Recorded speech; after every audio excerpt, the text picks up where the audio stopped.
검찰이 오늘 오전 울산지방경찰청 112 상황실과 지능범죄수사대를 압수수색했습니다. 네, 검찰은 김기현 전 시장 측근 비리 의혹 사건에 경찰관이 부당하게 개입했다는 의혹 관련이라고 밝혔는데요. 그러나 황운하 현 대전지방경찰청장과 경찰 수사관들의 선거 개입 의혹에 대한 본격적인 수사로도 보입니다. 구현희 기자입니다. 울산지방경찰청에 검사와 수사관들이 들이닥친 건 오늘 오전 9시쯤.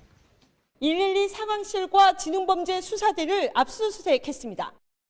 울산지방경찰청 소속 A경찰관의 강요 미수와 공무상 비밀누설 혐의와 관련해서입니다.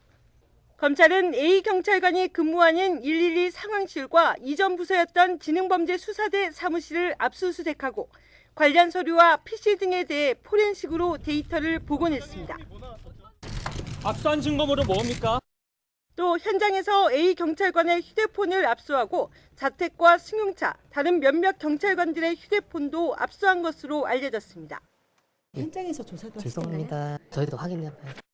지능범죄수사대는 지난해 6.13 지방선거를 앞두고 김기현 전 시장 측근비리 의혹 수사를 전담했던 부서로 검찰은 당시 담당 수사관이었던 A 경찰관이 김 전 시장 동생 관련 사건에 부적절하게 개입하고 박기성 전 시장 비서실장의 형을 협박한 것으로 보고 있습니다.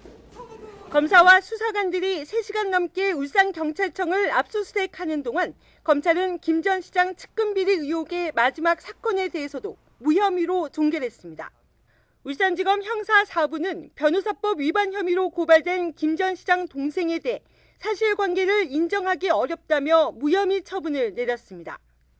결국 6.13 지방선거를 앞두고 벌인 김 전 시장 측근비리 의혹 관련 경찰 수사가 무리한 수사였다는 결론을 내린 셈입니다.